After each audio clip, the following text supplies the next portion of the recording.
Hi everybody and welcome to episode 2 in season 2 of All Talk Scottish Premiership. After the first weekend of results, we're looking to get back into it and talk about it. Big shout out to our sponsors VSN, and also thanks to everybody for watching the first episode back and listening to us on Spotify as well. We're joined by Brooklyn. Brooklyn, how are you? Keeping well? Aye, mate, no bad. I'm glad you've had me back on because the last week I think I've been as close to getting cancelled as what I've ever been. Every single TikTok that we've put out, by the TikTok page is the same name as the podcast, but every single TikTok, mate, is just abuse about me apparently not knowing what I'm talking about, which is what happens if you criticise certain teams in Scotland. But here we are. Nice. Well, the thing is, I literally was just looking at the TikTok before I came on, and one of them actually said that when you watch it, you're always on the right hand side, and it says the guy on the right doesn't know what he's talking about. So, mate, that see, fills me with absolute mate, confidence. Mate, someone messaged me about that TikTok, right? Do you know they counted? I think between 6 or 8 words in that full thing, and it's just after saying, "I don't fancy yous this season." Mate, that's it. That's the full TikTok is you talking. That's all I said, I know. and I just got abused for it, mate. Well, we've got a guest this week, so we're hoping the guest says something and we can post that and the guest can get the abuse for the next week. So we're joined by James. So how are you? I'm right, mate. Aye, buzzing to be on. Good to have you on. Obviously, Brooklyn, you were my first guest, and then you joined me, and you're probably regretting that. So our first actual guest. So thanks very much, James, for coming on. Thank you, And it'll be good to get a different point of view from us two talking nonsense. But to change it up, since we've got the two E's, I kind of put a wee quiz together. Just 6 questions on kind of each of the games. Nothing really specific about the games, but because obviously games like Killie and Livy weren't really on the TV, and unless you caught Sports Scene on Sunday night, you might not know the scorers and that in the game. But the first question is to do with Hibs. So what you do is you can just write that. If you've got that a pen and paper or whatever, you can just note down your answer, and then at the end we'll run through them and you can tell me what you've put. So Hibs signed Josh Milligan and Jamie McGrath this summer. What are both of their squad numbers? So there's 3 multiple choice here. So option A is number 7 and number 21. Option B is numbers 16 and 17. And option C is 17 and 20.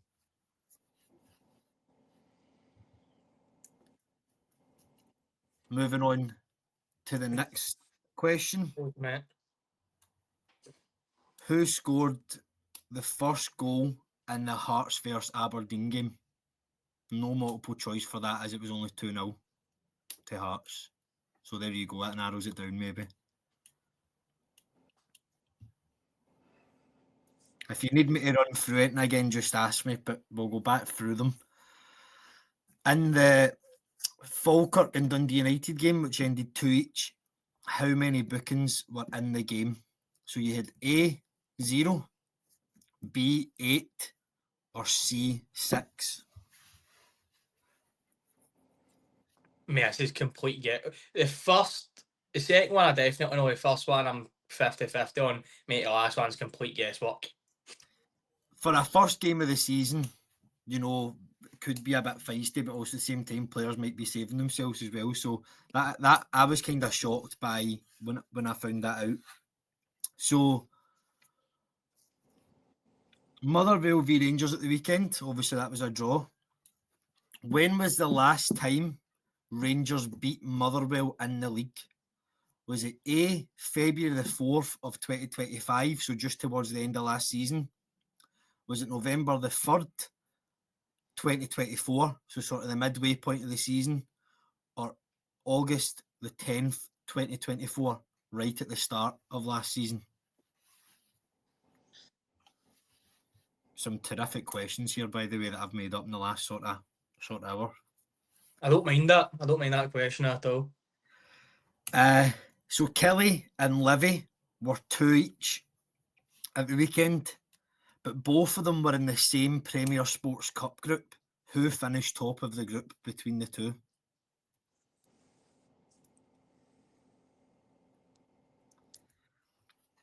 And then the last question, Who was the goal scorer or scorers the last time Celtic played St Mirren?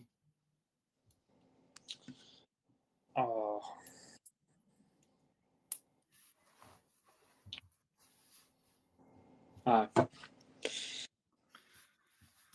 Right, so we'll go back to the first question. Josh Milligan and Jamie McGrath both signed for Hibs. What's their numbers? The options were A, 7 and 21, B, 16 and 17, or C, 17 and 20. I'll go with you, Brooklyn. What option did you pick? I went for A, but I think it's because McGrath might have been 7 at Aberdeen, if I'm right. So. James, what did you go for? Went for C. The correct answer is C. So that is 1-0 to James. Brooklyn, you could be having a howler here with the predictions and the quiz, by the way. Mate, don't start, mate. I'm already in a downward spiral. That is correct. Jamie McGrath was 7 at Hibs, which is why I kind of flung that in there. Aberdeen. Aberdeen, sorry. Who scored the first goal in the Hearts versus Aberdeen game?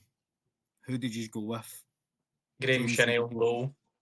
James, right, okay. So that's 2-1 to James because Graham Shinney. It was actually 9 years to the day as well where he scored an own goal against Karabakh. So I was just about. Plus, it was on his birthday. So is he the only player that scored 2 own goals on his birthday? I know that would actually been that would be a fantastic quiz question in the future. By the way, I'll be using that. Question 3: how many bookings was in the Falkirk and Dundee United game? So you had A 0, B 8, or C 6. James, what option did you go for? A, I think. 0. Okay, Brooklyn. I was stuck between A and C, and I just went for C. It was C, so there was 6 bookings, so that's 2 each now. The reason I put that question in is because I feel like games at the start of the season don't really get quite feisty. Like teams are kind of testing the waters. And 5 of them were for Dundee United, and only 1 of them was a Falkirk player. So that's quite a lot of bookings for the first game, and a lot of them were defenders as well. Next question was when was the last time Rangers beat Motherwell in the league? Had A, February the 4th of this year, November the 3rd of last year, and August the 10th of last year. Brooklyn, what did you go with? I think it's C again. I think it's basically this time last year. And James, what did you go with? C, but I think I'm getting them mixed up with St Mirren. I heard they've went like 3 unbeaten against them. Well, so you have locked in C, and C is the correct answer. But the last time Rangers actually beat Motherwell was November the 3rd, but it was a cup game. So it was a kind of wee trick question if maybe Brooklyn, you remembered the cup game or whatever. But so 3 each, 2 more questions. Who finished top of the Premier Sports Cup group between Kelly and Livingston? So a 50-50 here. James, who did you go with? I'm going to go Kelly, but I'll go Kelly, but something's just kept me thinking, was it Livy? But okay. No, I'll go Kelly. Brooklyn? Right, Warners are going ahead here because I've went for Davy Martindale. I've went for Davy Martindale's Livy, and I'm pretty confident on it. Brooklyn, well done. It is the wrong answer. Kelly did top the group. Yeah! Yeah. Right, final question. James could mess this up because I did say scorer or scorers, but if you've told me Brooklyn James is a Celtic fan, I'd really like to think he got this. Who scored for Celtic the last time they met St Mirren? James, who'd you go for? James Forrest, and they're at the dying seconds of the game. Brooklyn, did you even guess James Forrest? I did, because you mentioned it last week. You said, when you're doing your predictions, you said the last time that you played St Mirren, Forrest kept his record. So I got Forrest. That makes me feel good because it means you listen to me. So that's the main thing coming out of that. So I thought it was the 5-3 game. I don't remember. I know Yang scored 2 in that 5-3 game. I don't know the rest. Aye. Well, great start to your debut, James. Brooklyn, next time we get a guest on, we'll keep the quiz going, or you can be the quiz master or whatever. But good start, very lively start. So we'll dive right into the games now. And I will start with, probably got to start with the Motherwell Rangers game. So Brooklyn, I'll go to you, obviously the Rangers fan. What did you make of it? And then especially with Russell Martin's comments after the game. Kieran Dowell should be shot. Really?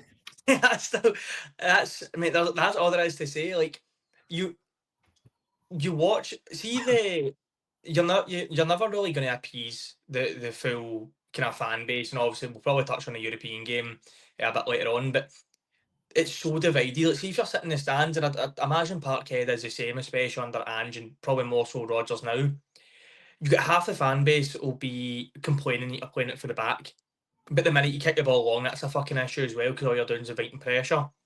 I thought that you could start to see what Russell Martin's trying to implement with it playing out for the back and the high press and everything else, but they looked done in. See, when it came to about the 50th, 60th minute, they looked shattered and they looked void of ideas. And credit to Motherwell, they came out, obviously. They changed, they went man for man, and it made it a lot more difficult for Rangers to play out for the back. But you should, the fact that that's now 3 years in a row, Rangers haven't took 3 points for the opening day, is something that we spoke about last week, and it's, you're instantly playing catch up. And it looked as if there might have been a slight bit of hope with obviously Celtic's going late against St Mirren, but it's just straight away you're on the back foot. And then it's even, you're trying to get used to this style of play. The Old Firm is just round the corner. It's literally at the end of the month, and in between that, Rangers have got another European game, potentially another 3 in total. I think Motherwell, as I said, they look well drilled. They're obviously trying to do the same thing. They're trying to play out for the back. It cost them for the Rangers goal, but what was good to see is it didn't change. They still continued to play the same way, didn't bother just going long, and they basically matched and ended up kind of bettering what exactly Rangers were trying to do. Everything done well in the first half. Motherwell just flipped it and done it probably 5-10 times better in the second half.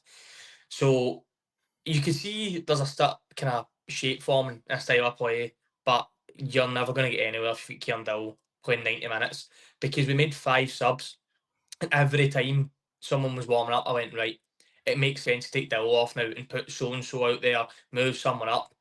The fact that he played the full game is fucking beyond me, and that's what cost us.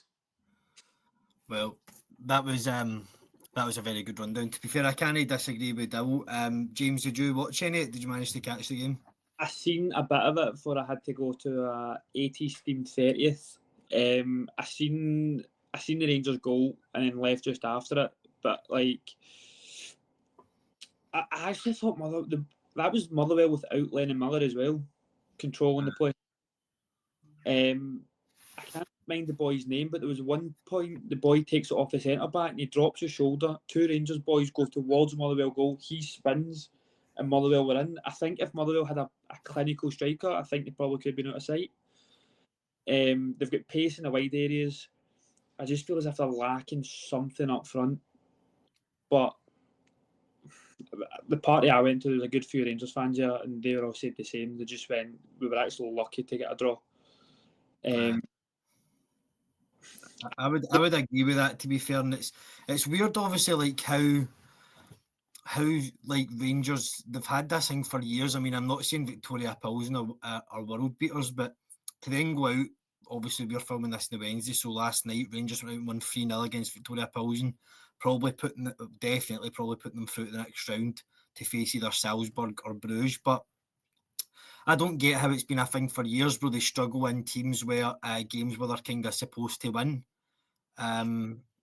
And I kind of backed Motherwell, to be honest. Like, obviously, I said it would be a 2 each draw.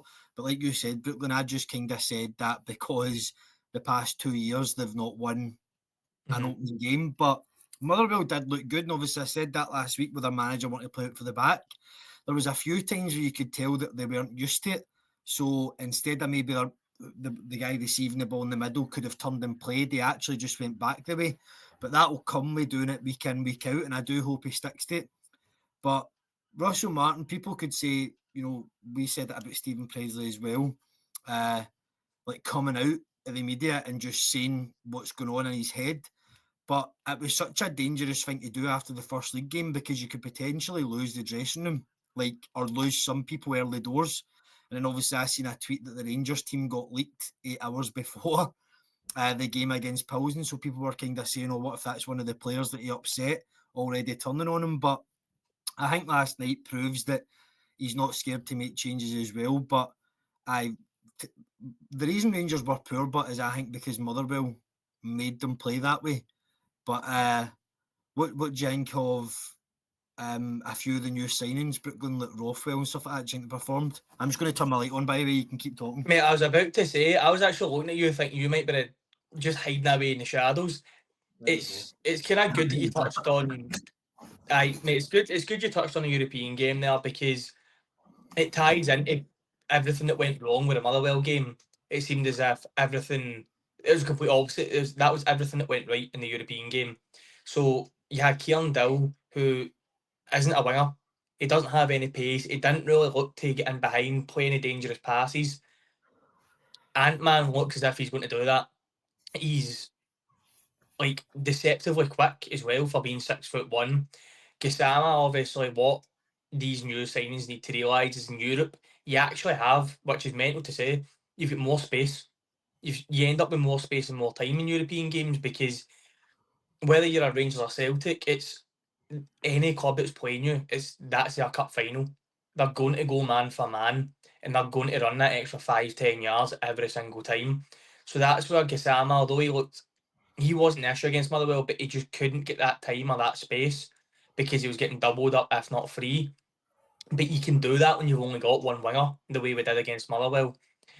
Ant-Man now, for the first time, genuinely, this is ridiculous to say, the first time in my life I've been a Rangers fan, it's probably the first time I've looked at this and said we've got two wingers.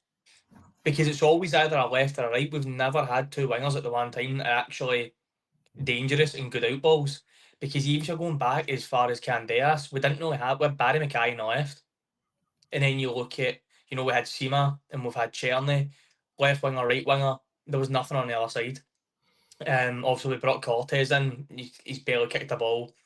Matondo showed about a good 5 minutes in a Rangers shirt, and that's about it. So, in the European game, in the new signings, I think Rothwell's been a standout. I think even against Motherwell, he was the one that kind of dictated the play, and he was doing that role that we mentioned the Motherwell boy done. It's dropping in between the two centre backs, receiving the ball for Butland, taking on the half turn, and looking to play a forward pass. And I think who looked amazing last night was Lyle Cameron. I don't know if you've seen any of the highlights or anything like that, if either you've watched the game.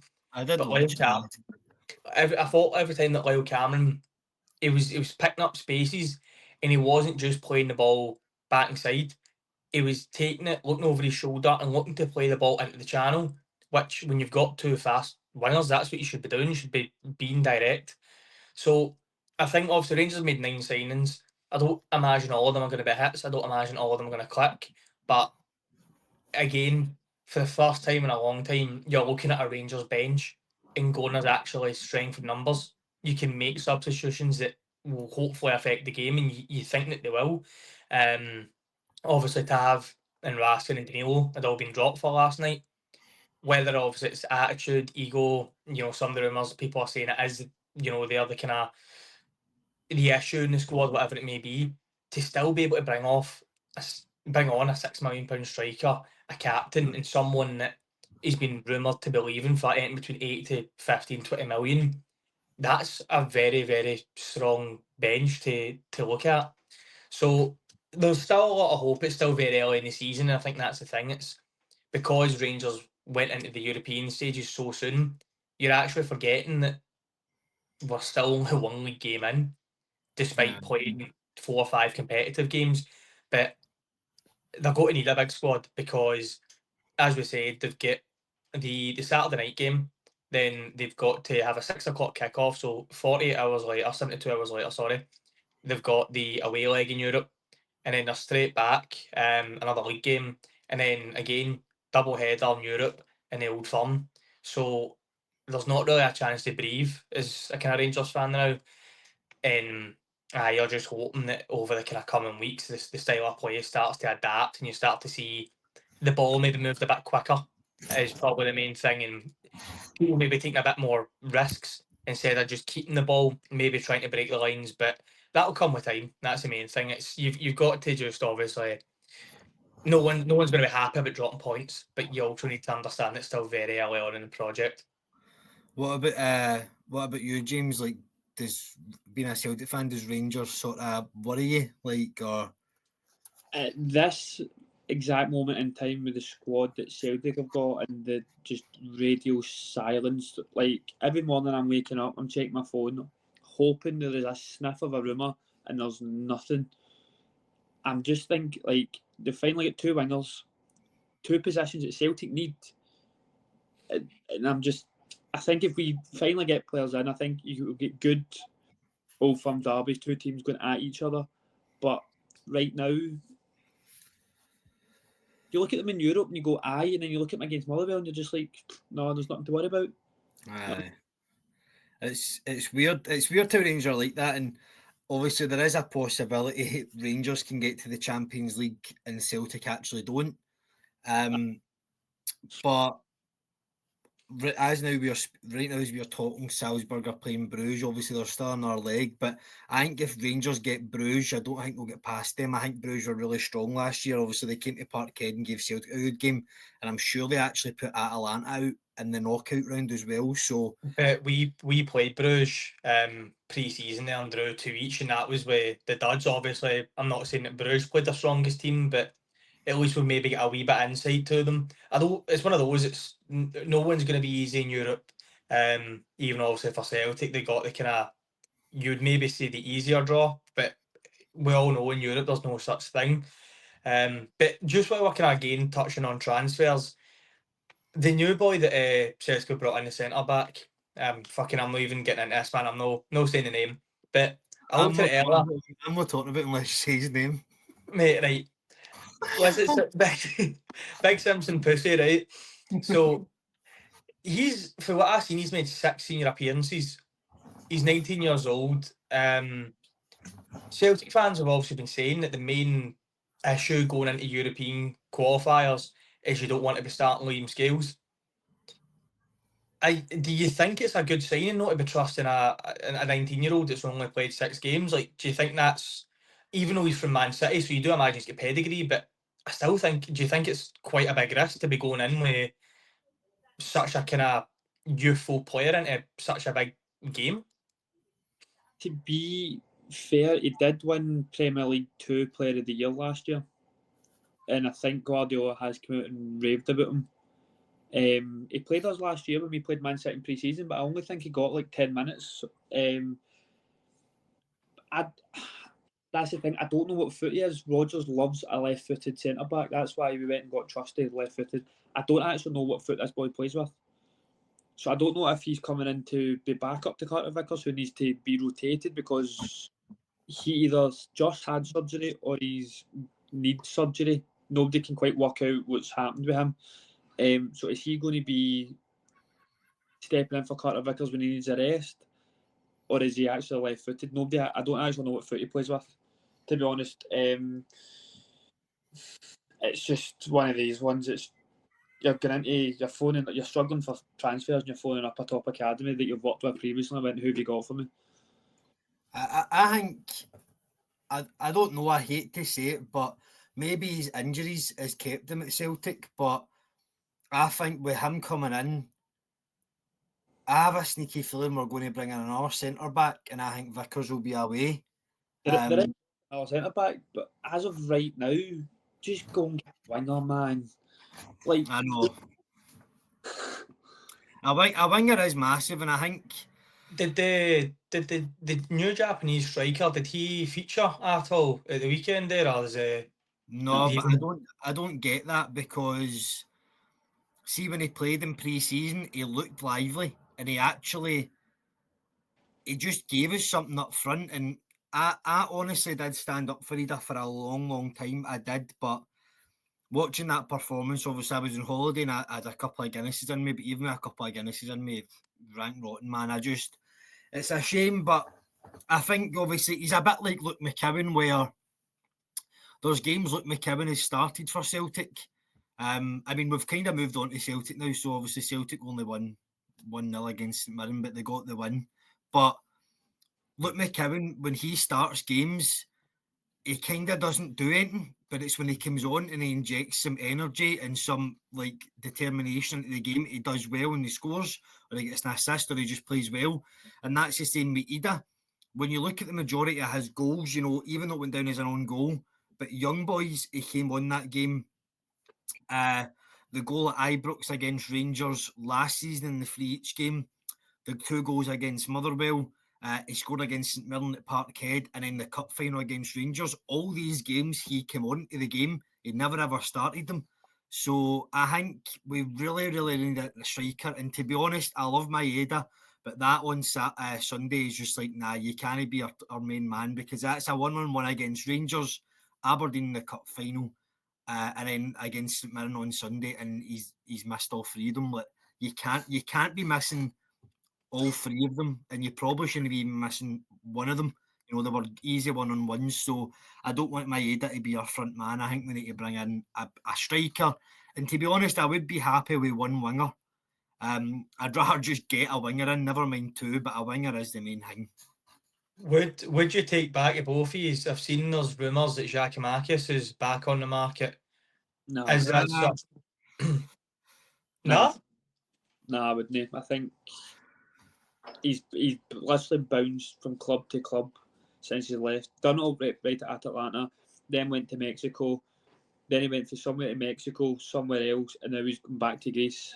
I wouldn't. I think there's better out there.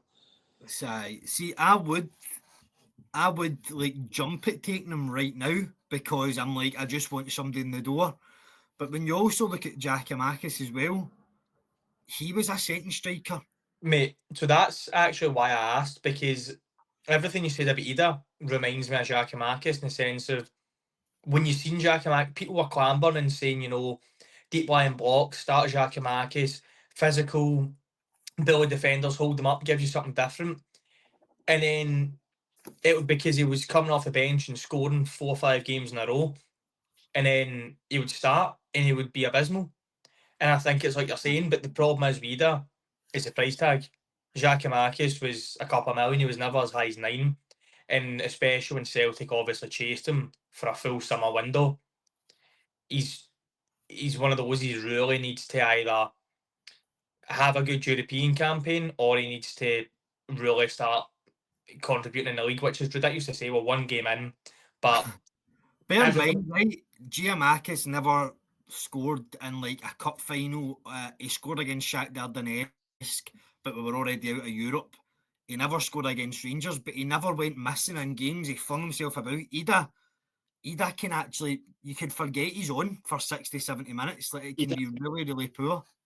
There was at times at the weekend where the ball did go long, and you're just thinking, go and use your size, go use your strength, hold it up, bring it in the chest, but then there was a couple of times he tried to bring it off, and it looks as if he played with fucking trampolines in his boots. The ball was just bouncing here, bouncing, and I'm just like, come on. I still stand by that. I think Dessers is a better striker than Ida. Like, I honestly do, and I'm not saying I would take Dessers. I mean, I don't know if you actually seen that Celtic, along with 3 other clubs, are interested in bringing Hadji in.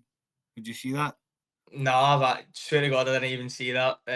No, that's not even like a wind up. That's I don't think he would go. I think they would. Do they all kind of fall out with Rangers? And it's that. I think apparently it was more his dad. The Romanian FA or whoever was like, I think say it was like Legia Warsaw and Celtic, whoever, and they were like, go to Celtic, like you'd be happy there. But I don't know. Well, from what I've gathered, he's still obviously his main thing for Hadji's always been the national team because of success his dad there as well. So there is a chance, to be fair, if obviously like you're saying, if his dad's obviously his agent as well and seems to always be in his ear and has something to say. So maybe he is, if he goes, you know, we've had the falling out with Rangers, this is a way to stick it to them, but you never know. But I don't think he would suit the way that Celtic want to play in a game. The last thing that Celtic need is midfielders. And Hadji, although he played on the wing, was never really a winger. He was kind of one of those, again, didn't have enough pace. But while we're talking about Celtic, because obviously I didn't watch a game, what do you think that, for example, St Mirren done right and Celtic done wrong? Was it a way that St Mirren set up so well that stopped Jews from playing, or is it a bit where it's Rodgers kind of that thing of where the fans think he starts slow and he doesn't really his team don't get into the game? What do you feel kind of the No, issue was? I actually thought St Mirren were good. They done their job. They came to frustrate Celtic. I get Stephen Robinson turning and saying, "Oh, you come to Parkhead and it's a free hit," but you never played like it's a free hit. You know what I mean? On another, to be fair, we hit the bar, we hit the post, we had umpteen chances. On another day, it's 5 and 6. We just couldn't finish it. They were good. I actually thought Gogic was actually quite good, to be fair, for St Mirren. Gogic is good, by the way, isn't he? Did you see Barry Ferguson's comments about this? No. Barry Ferguson says that Rangers should be going out and signing Gogic. Not even a Gogic. He says that they should be signing Gogic. See Celtic, right? Like, Brooklyn, please don't use this as a clip on TikTok, right, man? We're going to. Celtic should not go and get a Gogic, but I think the last time we needed a midfielder, and I loved Iwata. I actually really liked Iwata, and I think he got hard done by, put it right back. See the game we won the treble, it was against Inverness. Iwata was our starting centre-back. See when he came on in a few Celtic Rangers games and he was solid, and the only thing he didn't do well, and I know that sounds bad coming for a midfielder at Celtic, sometimes he didn't move the ball quick enough. But when you're barely playing and getting flung into games in the 60th minute, you're going to take a while to get up to speed. But I think we need a centre mid like a Gogic, not Gogic, to just be a powerhouse. I know Gogic played centre back, but I think we need somebody like a Scott Brown, and I would push McGregor up 100%, man. I mean, I'll die on the hill that Celtic have never replaced Wanyama. So that's the thing. See for me growing up watching Old Firms, it sounds mental, but obviously at the time he's had like a Hooper, Samaras, whoever else. See fucking Joe Ledley, by the way. A player. Mate, fucking art. Like, you actually hated him. Is that way? Like, you look at kind of old Rangers and Celtic teams, they have been built on that one solid holding midfielder. Rangers' run to Europa League final was Lundstrom. That's before him was, Kevin Thompson at times, whether it be Kevin Thompson, Barry Fitz, someone like that in that role. And so, like you're saying, Wanyama, Joe Ledley, McGregor's had it at points, but he can't do it. Like, we spoke about this before, he's playing 70 odd games a season. At some point or another, his performances are going to drop, or he's just going to need to start resting. And I think we've seen I think Celtic, although we're saying they've got an abundance of midfielders, it's as if they're all the same player. Like a Bernardo, I feel as if from a kind of someone that obviously doesn't really follow Celtic, and I could be way off here, I think Engels, McCowan and Bernardo are all basically, they'll all do the same thing. I think, obviously, to answer what you first asked, because I don't want to not talk about St Mirren. I agree with James. I think St Mirren set up really well, and that's been 2 games in a row they've came to Celtic Park, and they've only conceded a goal in each game, and they nearly scored right at the end. They nearly scored, and maybe Alistair Johnston or somebody blocked it, and like that's a chance. If they take that, they go and win the game, because I think they would just sit in even more than what they did, and obviously it was a deflected goal, but it was still a good finish from McCowan. But I think St Mirren did well, and the midfielder situation, I think I have slaughtered Hatate, but that is because I think I said it to you, Brooklyn, before the Rangers game where you beat us 3-0. The reason I went in on Hatate is because, see, the 3 Old Firms before that, he genuinely went missing, was non-existent, and that's why I'm like that, drop him. But see now, I'm like that, you can never drop that guy, you can never drop him and McGregor. And Bernardo, I rated, and I think most Celtic fans did, he scored some big goals and he played well in some games, and I said when Engels came in, Bernardo started the 3-0 Old Firm last year, when Kyogo, McGregor and Maeda scored, and Engels came on for Bernardo. I would have given Bernardo man of the match in that game. I honestly thought he was excellent. But because you've paid £11 million for this guy, no matter how good Bernardo plays, you're out. you're out. Do you know what I mean? But I agree with kind of Bernardo and Engels being sort of similar, and I'm not saying McCowan's better, but I do think he brings a wee bit of difference than Engels and Bernardo. I think McCowan's got a wee bit of dig, and he actually has got a good wee see under pressure. I think McCowan's great at a wee through ball. I honestly see wee slip passes or wee chips in behind. I think he's really good at that, but the last thing Celtic need is another midfielder. Ringers where it's at, because there's no more youngsters paradise, I don't think. Not after. Do you know what's mad though? You watch the cup final, right, when Jan came on. It was shocking, right? His performance in the cup final was atrocious. See, when I left Hampden that day, and you want to use with turn and say, by the way, see the first game of the next season, Yang starts. I think they're steaming. It's just madness how he's. But what I don't understand is Nicholas Kuhn. As soon as the money is in front of Celtic, there you go. See you later. But we've got a deal for Marco Tellio, but we're blocking it because we've not got a replacement in. Yeah. To go, Tellio's not getting the chance to go and play first team football, but he's sitting up in the stands fully dressed. But he's not even bench. But we're blocking the move. I just don't understand. See with Ahead. the go ahead Eagles winger, I think there is something more to that. They've asked for 6 million. Celtic spent 1.5, then 1.7, then 3. But Paul Timsden in negotiations. No, Paul I'm- Timsden in negotiations. I'm sure there's something, right? So see, Nygren, right, scored in the Conference League last year, had an exceptional season. The reason we got him for what we got him was because he's got a year left in his contract. And I'm sure this go-ahead Eagles winger has only got a year in his contract. Celtic are probably like, we're not paying you 6 million when in January we can sign him on a pre-contract for nothing. But somebody's going to come in with 5 or 6 million, and go ahead Eagles will take it.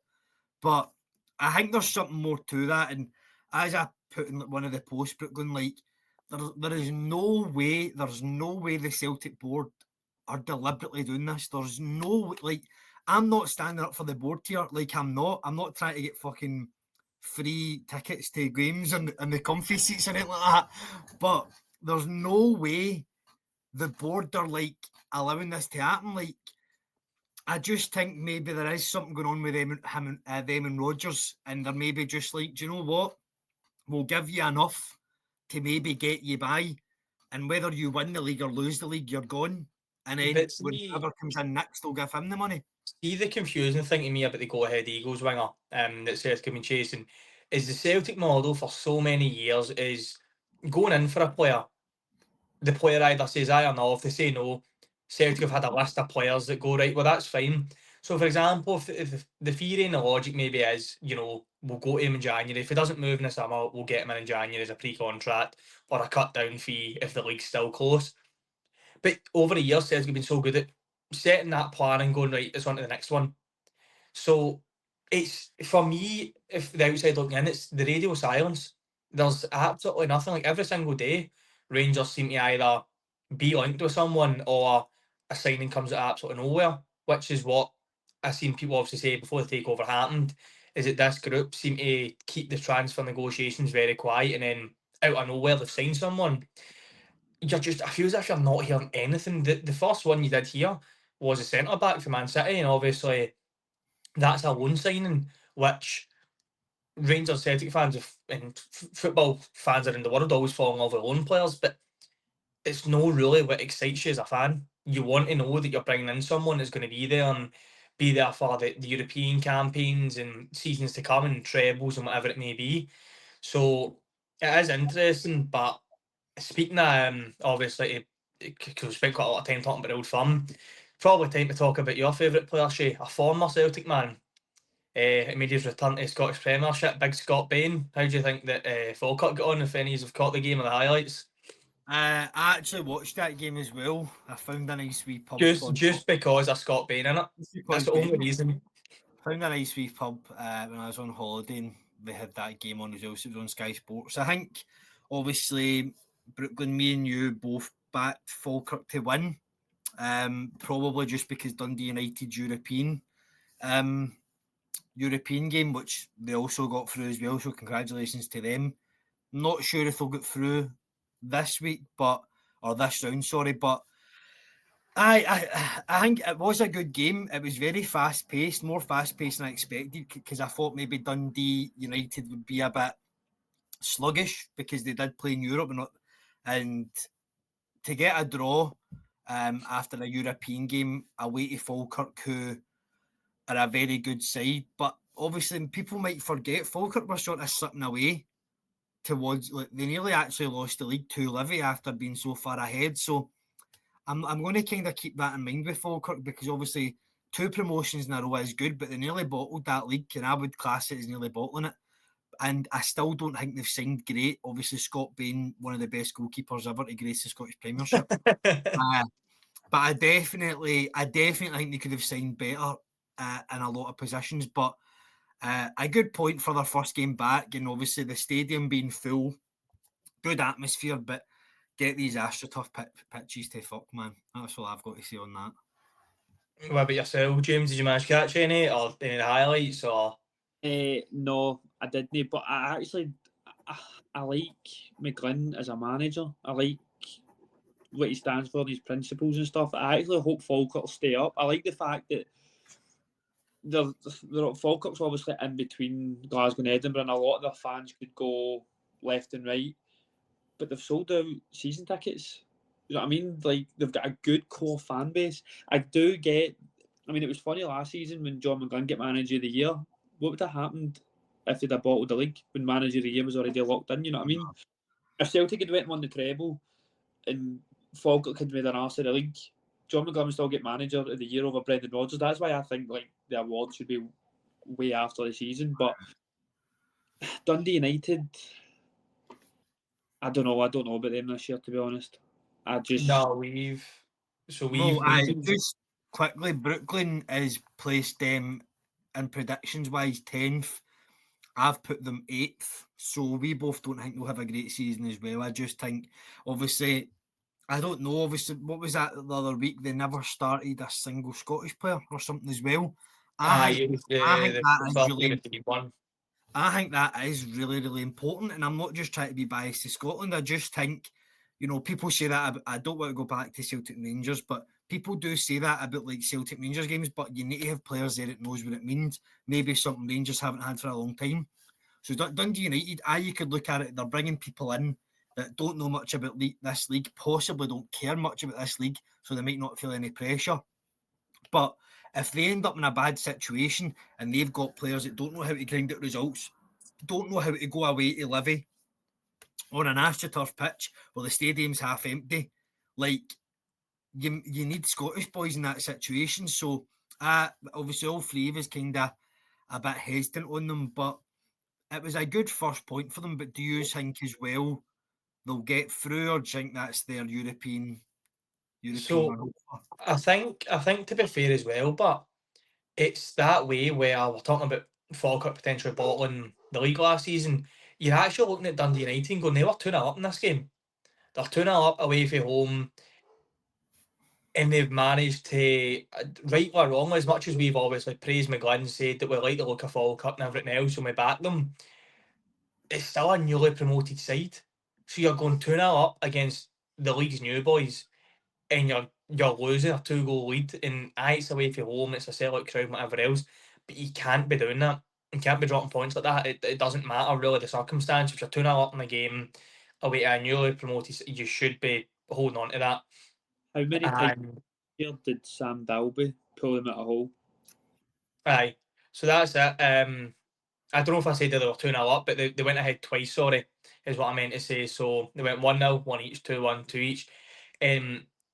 You've seen glimpses of what John McGlynn wants to do, and he's carrying over his kind of philosophy and his style of play. The second goal, if no one's actually seen it yet, go and watch that. It takes a deflection at the end, so the finisher's lucky, but see the one-touch passing around the box, it creates so much space. I know, I seen it. It was a well played goal. So that's the thing. That's what you can hopefully look to see for Falkirk, and it's like what James was saying as well. I think for other fans, it's just going to be good to have a new team in the league with a new set of supporters that are willing to travel. And you really do hope to see, because I think quite a few of the stadiums sold out this past weekend. It'll be interesting to see if that can hopefully keep up and bring some more eyes to Scottish football, because it doesn't look good when there's games on the TV. Like, see if the Falkirk Dundee United game was on the TV there, and it's December. I know people don't want to travel, but people are looking at it and seeing there's 1,000 odd empty seats. It just makes people want to turn it over and just go, what's the point? What is this? And it makes the game look bad. So I'm hoping. Was that a wee dig at St Johnstone fans there, Brooklyn? I'm not saying anything, but but it's good to see that. I think it's kind of like what we've said. So that's now 3 years. So it'll be interesting to see what other people feel. But 3 years not really trusting Dundee United to do much this year. Might all look ridiculous at the end of the season, but just tying in with that, I think they've probably got one of the harder draws. I mean, Rapid Vienna are a team that Rangers and Celtic have been drawn in the last couple of years and been struggling with. So I think it's a lot to ask them for tomorrow night and then the return leg next week to get anything for that, if I'm being honest. But it'll be interesting to see how you feel about it. James, on you go. You can go first. Nah, I think it might be a step too far for them. As much as you would love every Scottish team to be group stage thingy, because I think it would make the league interesting as well. If teams are playing Europe and then having to play teams that are also in Europe on like the weekend and stuff. But I obviously seen that the rest of them have Dundee United postponed their game. I don't know if they've done it yet, because you can do it with the last round of qualifiers. So I don't think they'll be able to do it yet. They've still got one more round after this if they go through. Celtic have come out and said the Livingston game on the 23rd still going ahead. I think yous have postponed your game against We've came out and said that if we go through, we will postpone it. We've said that we'll basically the St game moved for TV, but Rangers have said that if we get through, just so everyone knows, it is going to get pushed back. I get the pros and cons of that, but it's like obviously Celtic at home to Livy, but it's in the season. You postpone that game's not getting played till fixture congestion in December, January. You know what I mean? There's pros and cons. Like, does Russell Martin need that game for his team? It's just same way. Like, I would like the other teams to do it so that they give themselves a better chance of reaching group stage football. I would like Hibs to do it as well, just so they can get group stage football, and there is 4 odd teams in it. It would be good. Obviously, I mean, I don't think Dundee United will get through as well. Do you know if Dundee United get through though? I'd argue it's an easier tie than what they've got now. So they can get AIK from Sweden, or they can get a team called Gutpre ETO. Never heard them in my life. But I think I would say that Legia Warsaw are probably a more difficult side than AIK, but could be wrong there. But I don't. I mean, if they do, it'd be good for Scottish football, because I don't know if you've seen the kind of coefficient that's been getting bandied about on Twitter. It's looking as if going forward, if Scottish football don't really get their act together this season, you're looking at Celtic being in, for example, if it was this season, Celtic would have been at the same stage that Rangers were as far as qualifiers. And I think Rangers would have had to qualify for the Conference League or something mental like that. So we really need everyone, to be honest, this season. I know it's always funny laughing at our teams, and it was, to be fair, I did have a good laugh at Hibs' expense because it was the most Hibs result ever. But you need Scottish teams to start doing well in Europe for the coefficient. Well, I was going to say we can go on to Hibs, obviously. They won against Dundee 2-1, who Shay and Brooklyn but put bottom. Bottom for me. Unlucky against Midtjylland, obviously. I need to look at it like It's funny, but they have been a Champions League team / Europa League team for a good few years. I mean, they knocked Celtic out a couple of years ago in the qualifiers, but the way it happened, obviously, but it was 2 absolute belters of finishes, unreal goals. And if you're getting knocked out in the last minute, obviously you're gutted. But see if somebody goes, you're getting knocked out in the last minute of an own goal, or you get knocked out in the last minute of an overhead kick, you're picking overhead kick all day, man. Like, it was an absolute belter of a goal. But they do still have a tough draw. I think they'll get through. I've jumped ahead a bit there, but I think they'll get through this draw. I don't know if they'll get through the next one, but Aye, unlucky for them, but beating Stephen Presley's fucking mighty Dundee. What do you think of his Dundee side? Like, do you fear the worst, man? Now, James, I'll let you go first for this one because we've spoke a bit enough, I think. To be perfectly honest with you, see with the Premier Cup results, I'm actually surprised that Stephen Presley made the first game of the season. Really? That's a bold take. I'm surprised because of how bad they were in the Premier Sports Cup. Because did they not get beat off like a League One side, or did they draw with League One and then get beat off a Championship, or vice versa? Aye, it was very poor. They were very poor.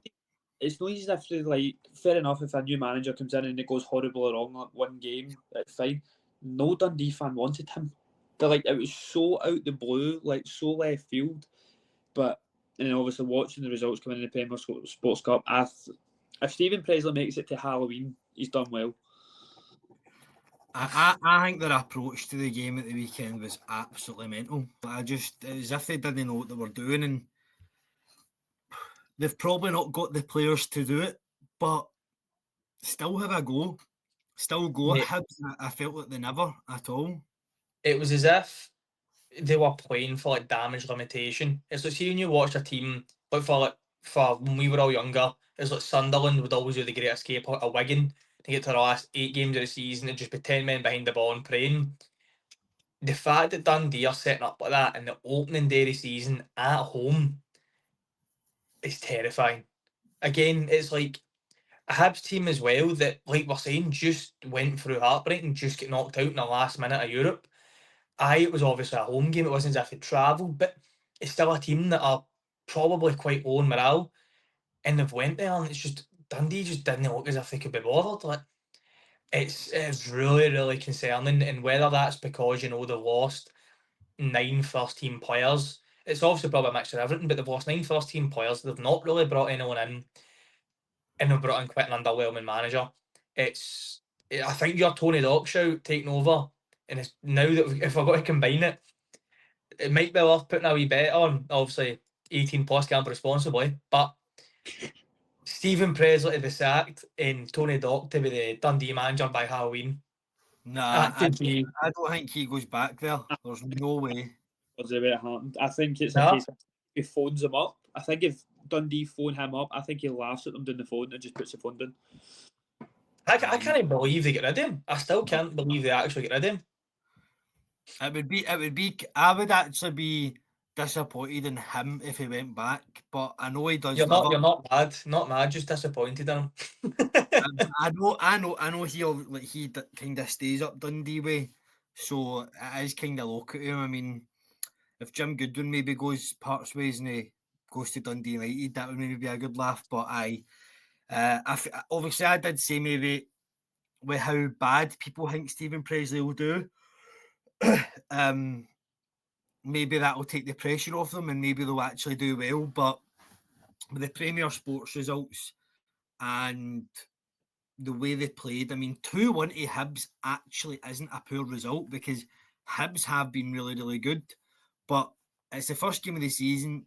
You're at home. You want to start off well, and Hibs are coming into it off a European qualifier, but also it would have been really hard for them to pick their heads up after the way they lost it. Like, it's harder to pick your head up for a game like that than maybe losing 3-0. So, Hibs went into that game with their heads down a wee bit. But obviously, well done to Hibs. As we've said, they've signed well. They've since brought in Grant Hanley. Nah, I was about to say, I don't that signing is mental to me. I don't know how you feel about it, but I think it's a good signing, but maybe not for playing wise, but for being in the changing room and stuff. I think it's a class signing for them, to be honest. Unless it's for his coaching badges. Possible. But I think it just goes against everything that Hibs are trying to do. You know what I mean? Playing out for the back, playing a certain style. Grant Hanley just doesn't do that. No. I don't know, like... I think it'll be good for Hibs and the changing room wise, and obviously they really want Triantis. That's who you really want, and obviously I don't know what's going on with him because is he going to play at like a Celtic or Rangers, to be honest. Like, Celtic or Rangers would have maybe went in for him if he was like, I rated Triantis, but there's a reason Celtic and Rangers don't jump in for these players, and it's probably because they play well when they're at Hibs or Hearts or whoever, and they're not under pressure. So, and there's a reason maybe Sunderland don't want to keep him, but I would like to see Hibs get him in. And I would like to see both teams progress in Europe, but I don't think they do. I think Dundee United go out this round, and I think Hibs get through this one, but go out the next one. Would you agree, or do you think Hibs are out this round? Obviously, they've got Partizan in this round tomorrow. I think they're out. Do you?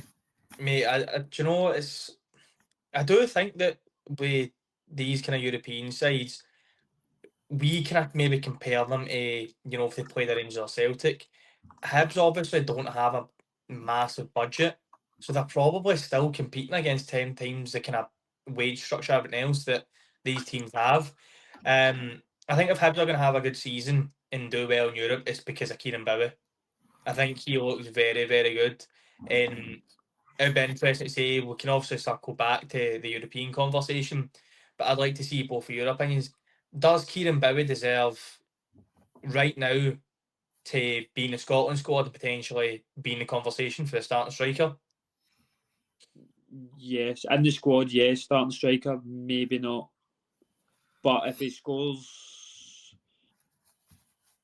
I think if he keeps scoring, I think he should be in with a shout. Because he's a big boy for his age. I seen him at Parkhead last season, and I couldn't believe his size of him. I think he's a great football player as well. Aye. I think he deserves to be in the squad. I still like Big Dykes for Scotland. I don't know how he's really getting on, but I think he's a Steve Clark striker and he's always done well. But we do need a bit of freshness in there. So obviously, I wouldn't say no to it, especially if he keeps scoring. But see, even if the goals dry up, I still think he's a good guy to bring on and fling about. And I mean, I don't know, would you still kind of put Shanklin in front of him? It's hard because Shanklin's obviously wasn't as good as he was last season, but he's still a good player. And I don't know. I agree with maybe him getting a call out to the squad if he keeps on playing well, but starting, I don't think he deserves to be starting for Scotland yet. I think it could be early to give him the starting shot, but Dykes has obviously been injured for probably the best part of 6 to 8 months. But Dykes plays at his best, I think, for Scotland when he has someone buzzing around him. Like, you've seen him and Che Adams linked up quite well with that. I think, obviously, in an ideal world, when you've got Ben Doak back, I think Bowie could, even if you want to go with a 4-3-3, I think Bowie could play off the left. That would then allow him to kind of also, when Doak's got the ball on the right, come inside and plays that second striker around him. I think it would be interesting. I think it gives you different options, and it's good to see that, because it's the one thing I feel as if we've not had for the national team. That I obviously, like we're saying, Dykes has done well. Adams at times has scored big goals. Shankland obviously has done brilliant at club level, but we've always said we don't have that one out and out striker. And I think hopefully with Kieran Bowie only being 22, there's a good chance that if he continues with this development, I'm just hoping he doesn't do that thing that we've seen so many times with young Scottish strikers that move down south. I think if he makes a jump down south within the next 12 months, you could see his career kind of stagnate quite quickly. That kind of happened with Nisbet as well, didn't it? He went to That's exactly who's kind of in my head, which is kind of obviously why exact same young Scottish Hibs striker moves down south, and then obviously it just doesn't work out for him for whatever reason. I know. I will. Hibs obviously, they've got. I think they're away tomorrow as well. So do you both think they go out there in this round? You said they think you go out Brooklyn. What about you, James? I just think, Steve, these, like Brooklyn said, I think these teams are just seasoned veterans at these types of competition. They just know how to go through to the next round. They're always in and around these rounds. Different as, like Brooklyn said, when it's a Celtic Rangers in the qualifiers, but the other ones, like look at Dundee United a couple of years ago. They played AZ Alkmaar, who aren't a top team in Holland. Get absolutely spanked in their away leg, and then that basically relegated them. Aye. We'll see tomorrow. We'll see, obviously. it'd be good for Scottish football, but obviously we've all said no to Dundee United. I've said yes to Hibs, so... See, before, by the way, see, as a Hibs fan, though, see if you get through, what a fucking free set of away days you've got. Midgetland, the first one, I mean, I cannot pronounce them for the life of me, right? But they're the first one. Then you're away to Partizan, and if you go through, you're looking potential away to Legia Warsaw. That's some free away days to start the season, by the way. Aye, well, it's better than travelling to Dingwall, isn't it? It's better than going up to Ross County, anyway. So, so we'll move on to the other side of Edinburgh, Hearts vs Aberdeen. Obviously, Brooklyn put Aberdeen 6th, which caused you to move them down to 5th last week. It was a decent game, to be fair, Monday night game, decent game, but I just had full confidence in Hearts, and I've got a good feeling about Hearts this year. We know Europe and with Derek McInnes. What did you make of the result? What did you make it in the Aberdeen side of things?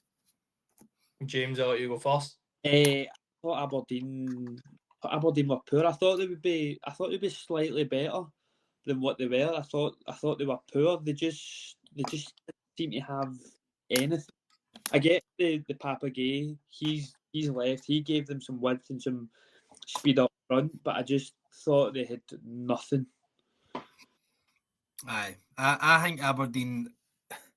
I think they could be really poor, and obviously they've got Celtic this Sunday. But I just think that that cup final win papered over the cracks for the manager, and obviously not having to be qualifiers, because if they had to play qualifiers, I think they would get embarrassed. To be honest, I do not think they're a good enough team to really challenge for third this year at all. Hearts were really good. Obviously, Tony Bloom already coming out and saying about splitting the Old Firm, but I'd really love if Tony Bloom would just fuck off a wee bit, man. Like, no, but see when you're seeing interviews that fucking Hearts winning and Tony Bloom's getting interviewed. I know I love McInnes, but interview the players. Like, I get it's exciting, but just get to fuck. Do you know what I mean? Like, it's like the Nottingham Forest guy. What's his name? Marinakis or something? Aye. Like him, like, just back off, man. Like, just interview McInnes, interview the players, and that's enough. I understand it's an exciting project, but obviously he's done well at the clubs he's went to, but there is no way this year you're splitting the Old Firm. So no, you're just saying that for actual nonsense. I think if he'd have came in last year and Hearts get Derek McInnes last year, I think, and how bad Rangers were, I probably think they would have split the Old Firm last year, but I don't think they split it now. But I like what you said, that within 10 years, if they've not won one league title, he's disappointed. That's got some balls on you, to be fair. Mate, you definitely want to hear that ambition. You're definitely going to stop 10 in a row, aren't you, man? Mate, you're definitely going to stop it. Mate, you fucking, that's the thing, right? You want, as a Scottish football fan and just someone obviously from this country, you want to see that sort of ambition, someone coming in willing to put money, to try and make the league more entertaining, bring through more youth players. Mate, there's endless benefits to it. But I 100% agree with you in the sense that McInnes is the one that's came in. He's the one that's implemented his style already. He's the one that's probably fucking decided, signed off on all these signings. He's brought back Shankland, who's looked good in pre-season. James Wilson still looks good. And he's getting fucking no credit for it, because it's just Sky Sports. Again, it's just like, someone that's, invested in Brighton, someone that lives down south, fuck it, let's just go to him. Like, what the fuck? Right, I'm not being funny. I know Tony Bloom obviously does the whole data side of it, and there's actually clips of me speaking about all of this before, but he's not the fucking one that does the training. He's not probably got a fucking clue how to set up that team. Why the fuck is he the one speaking about it? See, honestly, right, and he's a good player. I like him. You're trying to tell me Tony Bloom's analytics brought in Stuart Finlay to Hearts? No. Aye, exactly. Then McInnes. No fucking chance.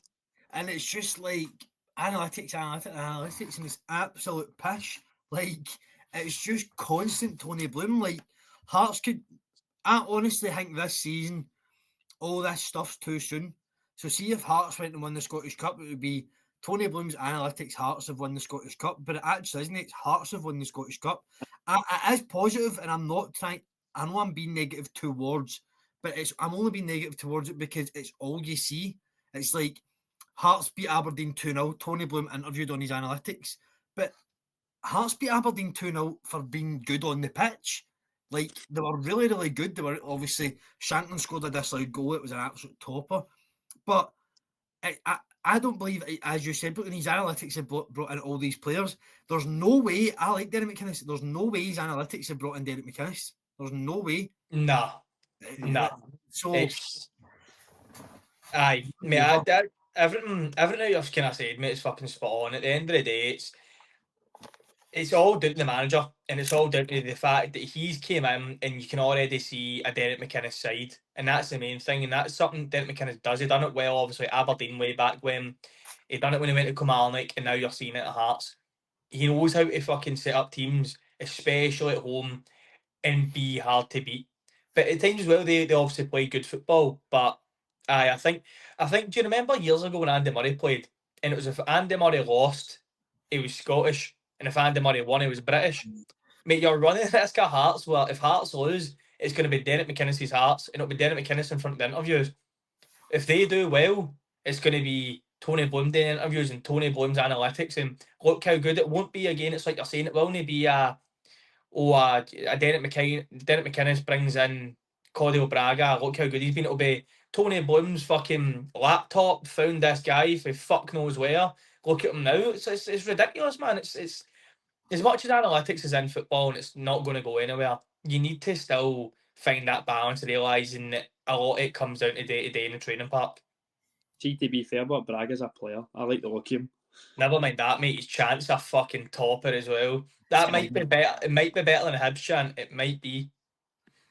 I know. A Hearts fan who's come out and said that Hearts will 100% have a better season than Hibs this year.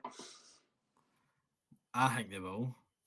I think we did say. I think we both said that Hearts are third for us. Well, I think you would have had Hibs in fifth because you dropped Aberdeen to fifth.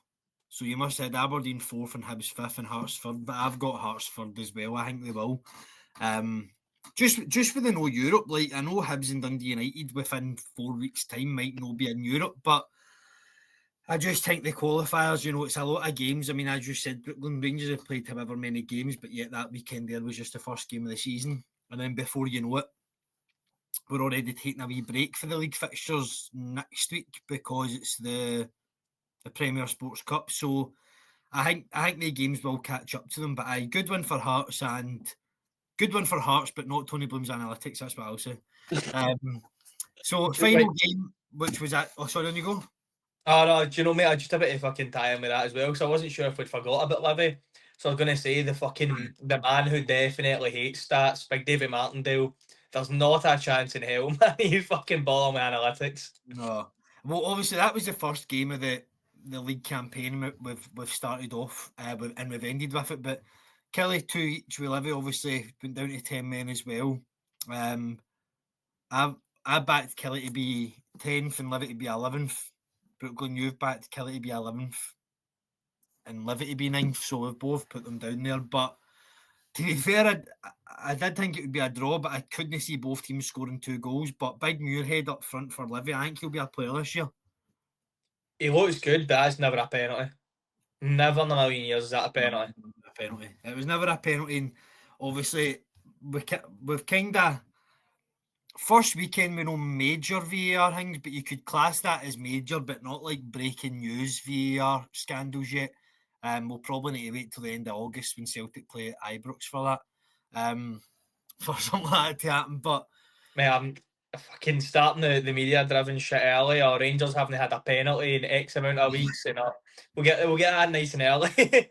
the AstroTurf derby, obviously, but there's going to be a few of them this year with Falkirk and that. But Kelly, how do you feel, obviously, with Stuart Kettlewell? Obviously, I thought it was all right at Motherwell, and he left because he couldn't take a slagging. The abuse that he was getting. But I think, James, what do you think? Do you put Kelly and Livy both down there, or do you think one of them will be mid-table or whatever? No, I think both will be down there, but I've actually get a mate's a season ticket holder at Rugby Park, and I asked him, "What do you Sorry think?" to hear that. Kelly are playing a 5-3-2, but they've got no midfielders. So, like, it's just the way he was describing it. I'm like, you're playing a 5 at the back against Livy at home, first game of the season. But that's what he said. Like, they were trying to play out for the back, but then it was just bypassing the midfield, trying to put it up to the big 6'7" boy, and it was just coming straight back at him. But he said it was the first half performance was shocking, but the fact they went in 2-0, they thought, right, okay, but the fact that they were 2-0 up as well, to then draw 2 each felt like a thingy. But when it went 2-1, he said that Stuart Kettlewell took off, he brought on a left back to shore it up. The left back gets done for the second goal. It just, apparently it was just a real bad day at the office for them and Kettlewell. Brooklyn, do you want to elaborate? I want to start just first. I thought the Kelly were meant to move into grass this season. I was certain it was this year. It's next year, I'm sure. They were meant to, but I'm sure they came out and said that, oh, by the way, it's next year we'll do it. They did come out and say we're doing it, and then something happened and they came out and said, no, we're delaying it a year. So, and that caught me by surprise when I seen the highlights, and I was like, that's still fucking Astro. Well, Big Kamal Roos was on. He was on another podcast. We're not going to name it because we're too high up for them. But somebody said, he got asked what was the toughest place to go, but he answered it was the worst place to go was any AstroTurf pitch. And obviously players and obviously I'm just going to speak for Celtic, right? Because I know there's a player that has injuries, and like Carter Vickers, that can really cause some problems on an Astro pitch. But I understand maybe, like, see before a game like St Mirren have maybe got a grass pitch, right? They've got a grass pitch, but what they maybe might do is the side Celtic will be attacking on, they might not put the sprinklers out, so that when Celtic are attacking, the ball slows up and it's not as quick. And then Celtic, maybe the side they're attacking against, Rangers, will put more sprinklers out to make it fast pace. But an AstroTurf pitch can cause real bad injuries to real people. And I honestly think, you could go into a rabbit hole here, but I think that's why when people like myself grow up playing football and end up with injuries, because you're playing on AstroTurf pitches. But in Scotland, you need that for games not to get called off. But at a level like that, we'll go on about this all season, but you cannot have AstroTurf pitches, man, no way. But then what are clubs that live in that going to do that don't have that much money, who then need to train somewhere else because they can't train on their pitch, you know what I mean? So it'll be interesting to see what happens. How many players has the Kelly pitch took? Like, I remember years ago, did Jamie Murphy not get really badly injured? Aye, fucked his knee or his ACL, and that was him basically never had a Rangers career again. And then there's a few times that there's been a few Celtic players over the years. I think Simunovic was one, just wasn't allowed to play on it. Aye. To be fair, I wouldn't even play him on a grass pitch if I had the fucking option, but... See, it's that way, but we did kind of need to be mindful, although it's brutal to watch, and obviously we're saying there's no place in the top flight, but I think it's difficult for the likes of a Livy, a Kelly, a Falkirk, who are, especially Livy, being quite a yo-yo club, so it's then, they get the money to come up to the Premier League, but then it's the maintenance if it get relegated, it's the upkeep and everything else of that grass park. But I guess then on the other side, you're going, well, the 8 other teams in the fucking Championship majority play on grass anyway, and they find a way. So it's a catch-22. But I think as a professional football player as well, you could even Motherwell, by the way, I don't think their park looked fucking incredible on Saturday. So you're looking now, teams are also putting more effort. So even like a Motherwell, if they're used to training on grass and playing on parks that look as good as their own, then it's difficult to go to these sort of teams and judge the bounce of the ball and the heat that comes off the Astros, all those things that do affect you in a game. But I think going back to the actual result, again, it's kind of what we spoke about with the Falkirk Dundee United game. I feel as if you shouldn't, again, against a newly promoted side, going 2-0 up, and this time they actually were 2-0 up, going 2-0 up and conceding twice and drawing the game, it's worrying signs, I'd say. Again, it's early doors, but it doesn't set a good precedent. Aye, I agree with you on that one. I think a lot of teams, I mean, including Celtic, a lot of teams have not signed well yet. I say yet, hoping Celtic bring in players, but I think Kelly's maybe done their business. Me and Brooklyn were talking about that when the transfer window's actually finished. We'll do sort of our top 2 signings at each club and stuff, because there's no point talking about it now because these teams might sign other players. But I worry for the both of them. James, what do you think go on Kelly and Livy this year? How do you think they'll do? I do think they'll be in the bottom 3. I think, obviously, I said earlier on, Dundee, I think will be right down there, and I think it is between they two. Possibly Kelly 10th. I think they might just get out the playoff. That's exactly what I've got. So, great minds, mate. I've got Kelly 10th, Livy 11th, and Dundee 12th. So, Brooklyn's got a wee hang for Livy, Hank, and Martindale. He's put them up to 9th. He's even put Dundee United below them.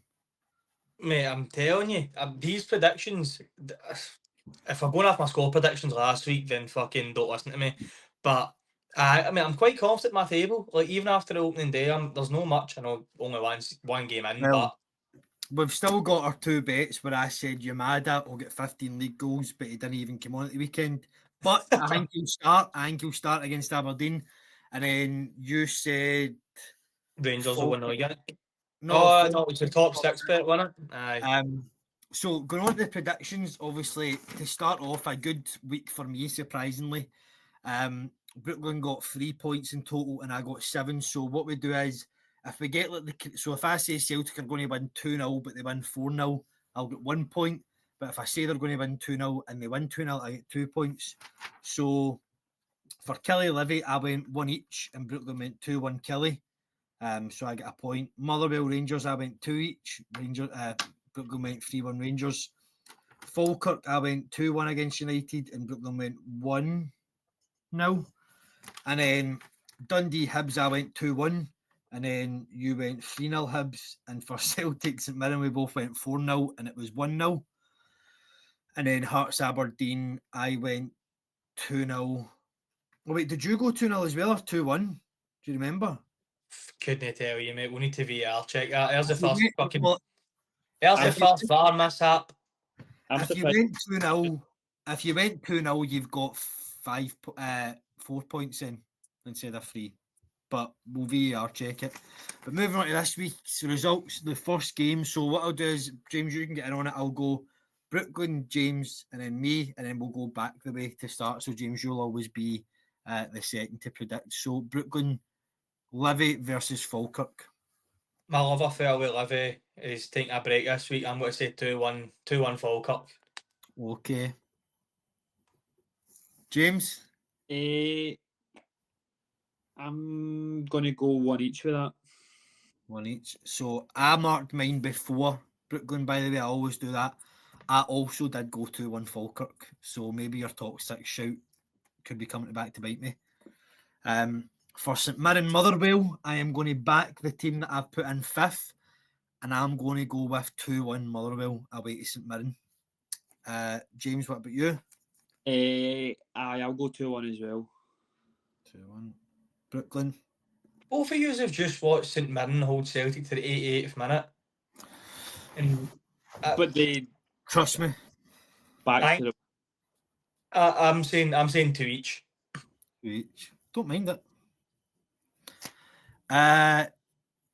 Rangers Dundee, Brooklyn. 3-0. 3-0. Aye, I don't see. Do you know? I've said enough about what I don't see about Rangers games, so I'm not even jinxing it. And I'm just going to leave it at 3-0, and that's it. Yourself. I'll actually go 4. Fuck. Fair dues. I have went 3-1. I just think Dundee will snatch a wee goal maybe to start with. Panic Rangers a wee bit, and then they'll just go and run over the top of them. All I'm hearing is a bet builder for over 3.5 goals. That's all I'm hearing there. For Aberdeen Celtic, I am going to go 3-0 Celtic. I just think Aberdeen are absolutely hopeless.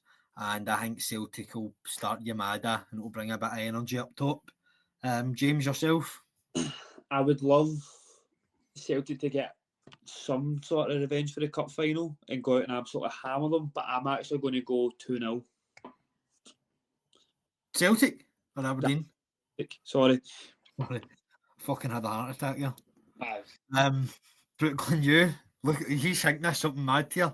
Nah, I think 2-1 Celtic. I think it takes a Rodgers side a wee bit of time to kick into gear throughout the season, and I think Aberdeen home, thinking they might have Celtic's number, I can see them getting a goal, whether it be a consolation goal at the end, but I can see Aberdeen scoring. And Dundee United versus Hearts. Brooklyn. 2-0 Hearts. Okay. Back-to-back 2-0s. And we'll need to VAR check yours because I've got 2-0 written down, but I watched it back last night and I thought you said 2-1. But James? I'll go 3-0 Hearts. And I also have went 2-0 to Hearts. I think it'll be back-to-back 2-0s. And for Hibs Killie, I have went 2 each. Oh. European hangover? European hangover, and I just think I don't really think I've went for a mad scoreline in any of these games. Like, Motherwell beating St Mirren isn't exactly a mad scoreline because Motherwell have just kind of played well against Rangers, and St Mirren will be more open against them. So I don't think I've went pure mad, and I thought Hibs are away to Partizan, which will be a tough game away from home. So I think Killie will get a draw. James, yourself? 2-1 Hibs. 2-1 Hibs. And Brooklyn? I said 3-1 Hibs. 3-1. I was going to go 3-1 as well, but I changed it. And that's us. So that's us for the week. Thanks to James for joining us this week. It was a pleasure having you, mate. Thank you for having me. I enjoyed it. Good. Cheers for joining us. And Brooklyn, yourself, thanks once again. So we'll be back next week as usual.